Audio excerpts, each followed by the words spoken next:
المؤتمر القادم حق سامسونج يمكن يكون أكبر وأضخم مؤتمر في تاريخ شركة سامسونج، وأيضا حركة جدا ذكية من شركة أبل لما نظامها التشغيلي القادم حق الآيفون يدعم تطبيقات كل الأنظمة حقتهم. يعني تطبيق تحمله على الآيفون هو نفس التطبيق اللي تقدر تحمله مثلا على الماك. خلونا نعرف التفاصيل سوا.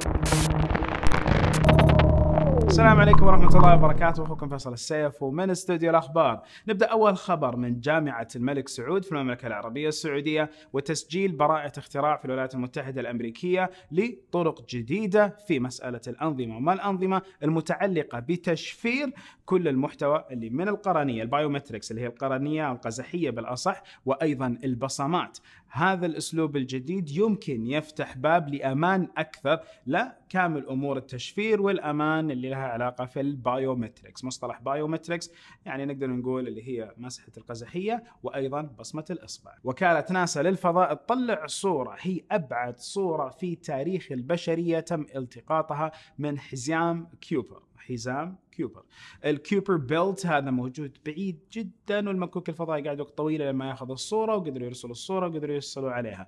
هنا ايضا اثاره لموضوع ثاني سبق وانه سالناكم فيه، هل ترى انه بالفعل الانسان قدر يطلع خارج كوكب الارض؟ ما بقول هالقمر المره، لا بقول هل الانسان طلع خارج كوكب الارض بمركبات فضائيه ولا لا؟ هل تتوقع هالشيء صحيح ولا غير صحيح؟ الصورة ما تعطيك تفاصيل كثيرة، ولكن بعض الألوان المختلفة تبين لك الأسلوب اللي موجود هناك في الحزام، وأيضا في تفاصيل كثيرة مع التقرير من نفس وكالة ناسا. إذا ودك تشوف روبوت يخوف، إذا نشوف الروبوت النسخة المعدلة من نفس نقدر نقول بوستن داينامكس. بوستن داينامكس دائما تسعى إلى إيجاد حلول جديدة في الروبوتات وابتكار أنواع جديدة. مرة طلع فيديو لريبوت قاعد ينط ويقلب في الهواء، وأيضا طلع الكلب اللي قاعدين يحاولوا يهزوه ما هو براضي يطيح، والحين هذا الكلب ركبوا له ذراع ثانية. فالفيديو لو شفته بالفعل بتخاف. ليش؟ إنه جاء كلب روبوت يبي يفتح باب ما عرف يفتح الباب، طالع وجاله الروبوت الثاني اللي مركب له الزائدة، هذه زائدة اللي يقدر يروح يفتح الباب فيها. طريقة فتح الباب وطريقة الدقة شيء مو طبيعي. ذكرنا حتى بلاك ميرور، ذكرنا في مسألة المستقبل والروبوتات كيف حتلاقيها نوعا ما مو طبيعية مشيتها، ولكن نوعا ما فيها شوية رهبة من مشيتها. هل ترى انه هذا الشكل والاسلوب فيه رهبة؟ تلاقي انه بالفعل شكل الروبوتات هذا يخوف، ولا تلاقيه يحمس، ولا ظن الموضوع مستحيل ينتشر بشكل جدا كبير؟ قناة تستاهل الزيارة، قناة يحيى رضوان، ما شاء الله عليه. تشوف فيديوهاته تستانس بالمعلومات اللي هو قاعد يقولها، وايضا حتى لو شلت الصوت ترتاح وانت قاعد تشوف الادمي هذا هو قاعد يشرح لك. في إحصائية جديدة من أحد الجهات تؤكد أنه فيسبوك بدأ يكبر، بدأ يشيب. فيسبوك يشيب مو مبدأ أنه نفس الخدمة ما حد قاعد يستخدمها، ولكن الجيل المتبني لخدمة الفيسبوك هو في العمر الأكبر. فلما بدأ الفيسبوك قبل تقريبا 10 سنوات وقاعد يتطور، أكيد الحقبة الزمنية من الناس اللي حبت الفيسبوك قاعدة تمشي معه، وأيضا في ناس جداد قاعدين يتبنوا نفس خدمة الفيسبوك. ولكن أرقام الجيل الصغير اللي يتبنى الفيسبوك في قلة، قاعدين يقلوا بشكل أكبر. وتلاحظوا أيضا أنه الجيل الجديد أصلا في بدائل كثيرة كمنصات تواصل اجتماعي، سواء الشيء اللي نعرفه زي انستغرام، الواتساب، التليجرام، وأيضا هم نفسهم لقوا تطبيقات أنسب بالنسبة لهم وقاعدين يستخدموها. بعض الأرقام الجميلة من نفس الإحصائية يقول لك أنه الناس اللي أعمارهم 11 وأقل قاعدة تقل نسبتهم 9.3% في مسألة المستخدمين الجداد على فيسبوك. وأيضا لو تكلمنا عن الأعمار 12 إلى 17 بدأت تقل نسبتهم على فيسبوك كمستخدمين جدد 5.6%، وأيضا 5.8% لما نتكلم على المستخدمين اللي من 18 سنة إلى 24 سنة. فإذا هذه الأعمار 24 وتحت الناس نوعا ما هذول قاعدين يبعدوا شوي عن فيسبوك. خلينا على الفيسبوك ونروح لبرلين، ومحكمة في برلين حتجبر فيسبوك كمحكمة ألمانية تجبر فيسبوك على تغيير أحد سياساتها، انه انت لما تسجل على الفيسبوك لازم تستخدم اسم حقيقي، اسمك الحقيقي. فهذا القانون سيتغير ويسمح في نقدر نقول المانيا وايضا اوروبا انك تستخدم اسم خيالي. انت حر، تبغى تستخدم اسم خيالي على الخدمه فلك الحق. هذا الموضوع نوعا ما ايضا يقلل من مصداقيه فيسبوك، بالذات من الناس اللي يقدروا يستخدموا فيسبوك اذا هالقانون بالفعل الناس استغلته بشكل سلبي. اذا فيسبوك ليست فقط منصه تعارف، ولكن هي منصه تواجد ناس، سواء الناس حقيقيين خياليين او الناس لهم شخص حقيقي في الواقع ما تدري. هذا الشيء يبغى نستنى ونشوف، لأنه بالفعل أحس له تبعات سيئة لو هذا القانون تم تطبيقه بالكامل. وتويتر من جهتهم يقولوا إحنا أيضا بنكون جدا شديدين مع أي ناس تطلع تغريدات أو تطلع محتوى تحاول هذه التغريدات أنها تدفع الآخرين إلى إيذاء نفسهم. لو تكلمنا على اللي يحرضوا على الانتحار، اللي يحرضوا على تعذيب النفس والأشياء دي كلها، تويتر ستمنع هذه التغريدات وتتخذ إجراءات خلال أو نقدر نقول ضدها وضد أصحاب هذه التغريدات. ننتظر أيضا ونشوف. في حركة جدا خرافية من سناب شات لما سووها وحطوا الاناليتكس، الأرقام الحقيقية للمشاهدين والمشاهدات. بفضل رب العالمين المشاهدات بمئات الآلاف عندي هناك على سناب شات، ولكن الفئة العمرية الأكبر كالعادة بفضل رب العالمين من عمر 25 لعمر 34، يليها الفئة اللي تحتها من عمر 18 إلى 25. بفضل رب العالمين أكبر نسبة موجودة عندي بهذه الأعمار، وأيضا عندي نسبة جدا ممتازة من متابعين التقنية من خواتنا النساء البنات، فهذا شيء جدا كويس. وهنا سناب شات بتكون جدا قوية إذا بالفعل استمرت على هذا المدى وقدرت توضح لنفس الكلاينت، نفس العملاء اللي يبغوا يسووا دعايات، مين عنده هذول المشاهدين، بحيث أنه صاحب هذا المحتوى يستفيد، وايضا الناس اللي تنتج محتوى قيم تستفيد. اما الناس اللي قاعدين ينتجوا استهبال وما استهبال هم اللي يمكن نوعا ما حيكون عندهم فائده اكبر، ولكن في فئه منتجات ايضا ستوجه لهم.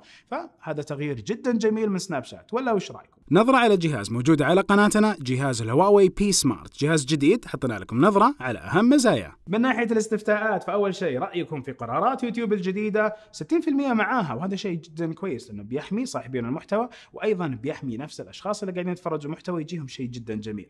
السؤال الثاني، لو قلنا على سالفة الديسلايك داون فوت، هل أنت تشوف هذا صح ولا تصريفه؟ أكثركم قال لم تزبط معنا فأعطوها 89%. هل لازلت زعلان على سناب شات الجديد؟ نعم، وسحبت عليه. 55% سحبوا على سناب شات، هذا الصدمة، شيء جدا صعب، فالله يعين يا رب العالمين. ولكن هنا نقدر نقول انه كان في استفتاء، مو بهذه الحلقة، ولكن كان في استفتاء في حلقة تستاهل ولا لا، اللي كان معنا الضيف احمد الشهري. اول شيء قناة احمد الشهري حقت السيارات، رابطها موجود في اول الفيديو، وسوى فيديو عن الكامري الجديدة، دوبا اول كامري موجودة في الرياض، هو اللي سوى لها ريفيو ما شاء الله. ولكن كان في استفتاء في نفس الحلقة، كان معاه ساعة، والساعة كان في جدل كبير بيني وبينه. أنا قاعد أقول له هذه جنط، شكلها جنط رم السيارة، وهو يقول أبدا هذه شكلها زي تسارع السيارة. وسوينا فوت واستفتاء على الحلقة، يعطيكم العافية، جنط طلع الجواب الصحيح. فبس كذا حبيت أطلعها بخاطري، كذا طلعتها. فحبيبنا أحمد، الساعة جنط وليس تسارع. ردود فعل جدا جميلة منكم، يعطيكم العافية، على مسألة انه لا نبغى الدعايات تكون موجودة وهذا من حقكم، وهذا شيء جدا اشكركم عليه. لما اتكلم على واقع المشاهدين الرايقين والابطال اللي تنبسط انهم قاعدين يشوفوا المحتوى حقك، فجزاكم الله خير وشكرا لكم. بس برضه خلينا نستنى شوية ونشوف متى حنبدأ نرجع نحط الدعايات في وسط الحلقة.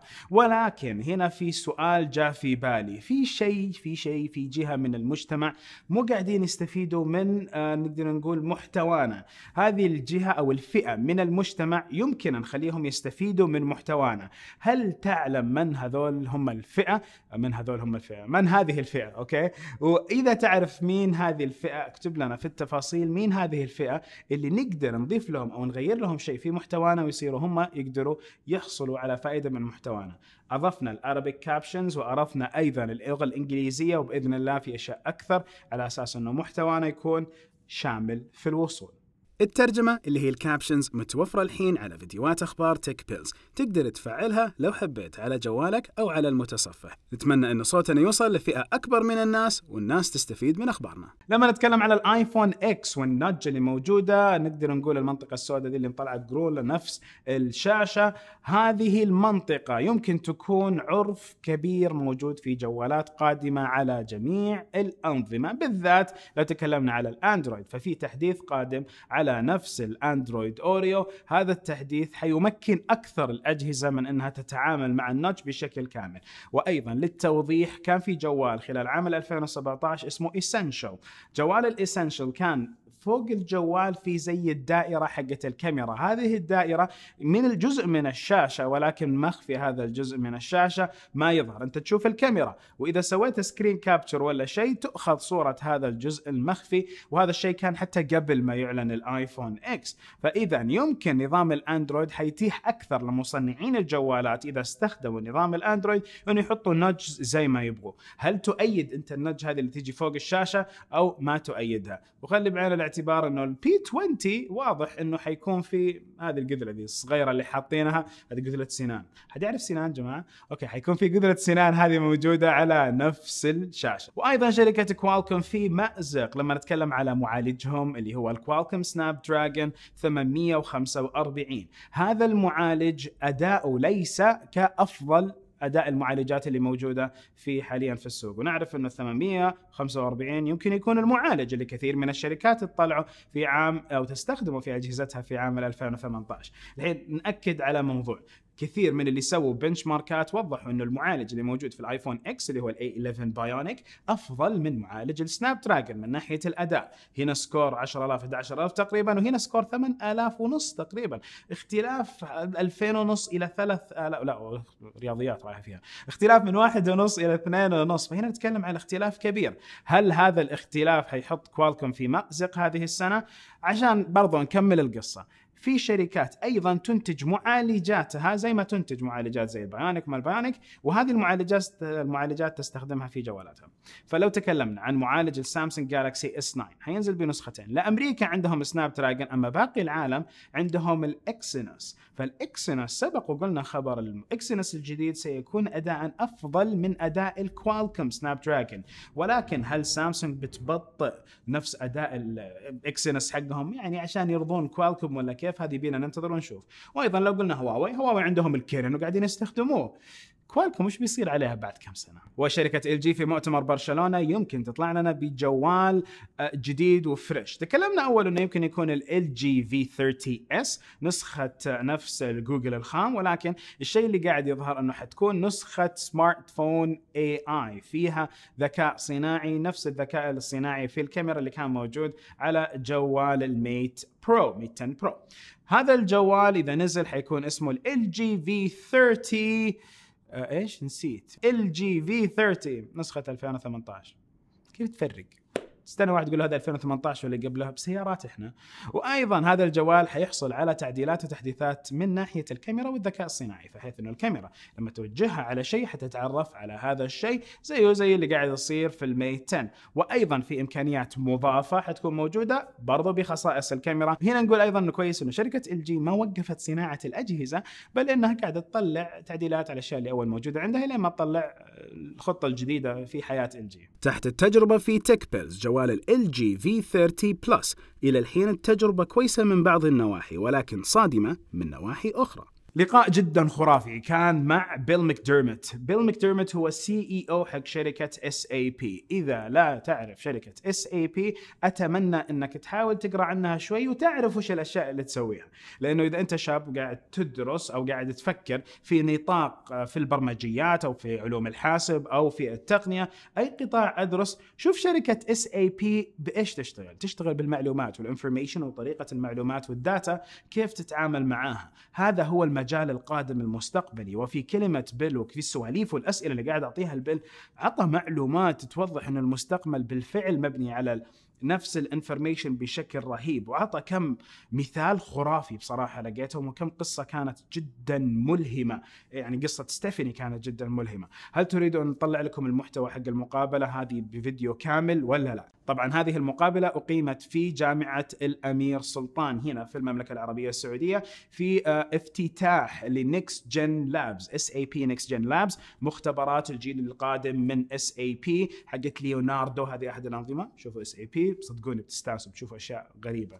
وأيضا هذا اللاب الحين صار موجود عندنا كأول لاب في المملكة العربية السعودية نكست جن لاب. فإذا ودكم تفاصيل أكثر عن هذه المقابلة أبد أعطونا لايك وقولوا لنا هذا الشيء، وحتى استفتاء عندكم على الشاشة، أنتم الخيار الشيء اللي يعجبكم، ومن عيوننا إن شاء الله نسوي لكم محتوى يكون مفيد عليه ونحط الترجمة عليه على أساس إنه يصل للكل بإذن الله. HTC ورئيس الأجهزة والجوالات استقال، طلع من الشركة. ذكرون الحبيب اللي سويت معه مقابلة وكان عناد كنت شديد شوي في الاسئله عليه. اوكي، فالادمي استقال، او اتش تي سي لما قلنا ليش استقال قالوا يعطيه العافيه هو استقال وشكرا له وكانت خدمته جدا مهمه في اتش تي سي. الخبر اللي بعده نروح للسامسونج، وسامسونج والجالكسي S9 شوقوا بشكل ضخم للكاميرا القادمة، وأيضا نفس المؤتمر يمكن يكون من أضخم المؤتمرات. رسميا تم دعوتي على المؤتمر، بكون موجود بإذن واحد أحد هناك وحنطلع لكم الفيديوهات والأشياء عن كامل المحتوى. ففعل زر الجرس، فعلوه على نفس الفيديو بحيث انه اول ما يبدا المؤتمر ان شاء الله بتحصلوا على فيديو فيديو الجوالات الجديده والاشياء الجديده اللي هم بيطلعوها، بيكون في شيء جدا رائع. اوكي، ولما نتكلم على نفس المؤتمر القادم هذا باذن الله بنكون موجودين فيه. ومن التشويقات الفيديوهات القصيره، المفروض انه الكاميرا اذا فهمناها صح حيكون فيها سلو موشن خرافي اللي هو تصوير بطيء، حيكون فيها قدره تصوير في الظلام جدا كبيره، حيكون فيها مساله الايموجيز ما ايموجيز ولكن باسلوب سامسونج، وايضا حيكون فيها قدرات عاليه في التصوير. هذه كله من التشويق، وكل مره يطلعوا لك فيديوهات قصيره انت تحاول تفهم منها وبالفعل تنطبق في الحقيقه انه يكون هذه بعض الخصائص اللي هم قاعدين يلمحوا لها. ننتظر ونشوف هل مؤتمر سامسونج حيكون من اضخم المؤتمرات هذه السنه ولا لا. طبعا مؤتمر سامسونج الحين مؤتمر مطورين ابل في نصف السنه، ومؤتمر ابل واطلاق اجهزتهم الجديده دائما على سبتمبر باذن واحد احد. التسريب يوضح لنا انه في جوال جديد من نوكيا اللي هو النوكيا 7 بلس، وايضا نتكلم على نوكيا 1. الجوالات هذه ايضا بتطلع في برشلونه، وبرشلونه تعتبر المنزل الاساسي لاعلان جوالات نوكيا زي زمان قبل 5 6 7 سنين. فهذا الشيء جدا رايق وجميل. برضو جاتنا دعوه رسميه من نوكيا فنشوف اجهزتهم الجديده وبنعطيكم اخبارهم اول باول. الدعوات جاتنا من سوني، من هواوي، من سامسونج، من ايضا اللهم صل وسلم على محمد شركه نوكيا، وبرضو كان في اكثر من شركه ثانيه عندهم اشياء ثانيه جاتنا دعوات، ولكن هذول الاساسيين باذن الله اللي بنسوي لكم التغطيه. ال جي ما حد حولك، ما حد كلمنا في ال جي، اجهزتهم موجوده تاخرت، في شيء قاعد يصير في ال جي يا جماعه. نروح للخبر الاخير، ولما نتكلم على نظام الاي او اس 12، هذا النظام يمكن ياتي معاه تحديث جدا ضخم من اسلوب التعامل بالتطبيقات. فمطورين التطبيقات الطرف الثالث حيكون عندهم القدره انهم تطبيقهم يطوروه لمنصه الايفون وايضا لمنصه الماك بنفس اللحظه. اذا تم توحيد المتاجر مع نفس الاي او اس 12 فصار متجر التطبيقات حقت نفس الجوال هو نفس المتجر حق التطبيقات اللي موجوده على الماك. ابل حتسيف على نفسها كثير وحتوفر على نفسها اشياء جدا كثيره وحتعطي خيارات ضخمه، وحيقدروا يعلنوا ساعتها انه عندهم تطبيقات عددها مجنون لانهم دمجوا الاثنين مع بعض، كل المتاجر اللي موجوده متجر الماك ومتجر الاي او اس. فنتكلم على اعلان ضخم حيصير، وايضا المطورين حيكسبوا بشكل كبير كون انه تطبيقهم اذا طوروه يقدر يتسع تحميل هذا التطبيق على اكثر من منصه ويستفيدوا الناس. والفائده هذه من اهم واجمل الاشياء لما نعطيها للناس مع تطبيقاتنا، والوصول يصير اكبر. فكمطور تطبيقات اذا انت قاعد تتفرج علينا مبروك عليك، حيكون شيء جدا خرافي، سوق جديد يفتح لك وان شاء الله الله يبارك لك يا رب العالمين. فكل اللي وصلوا لهذه الفقره في فيديونا يعطيكم العافيه رب العالمين، ونشوفكم على الف خير. سبحانك اللهم وبحمدك اشهد ان لا اله الا انت استغفرك واتوب اليك. السلام عليكم ورحمه الله وبركاته.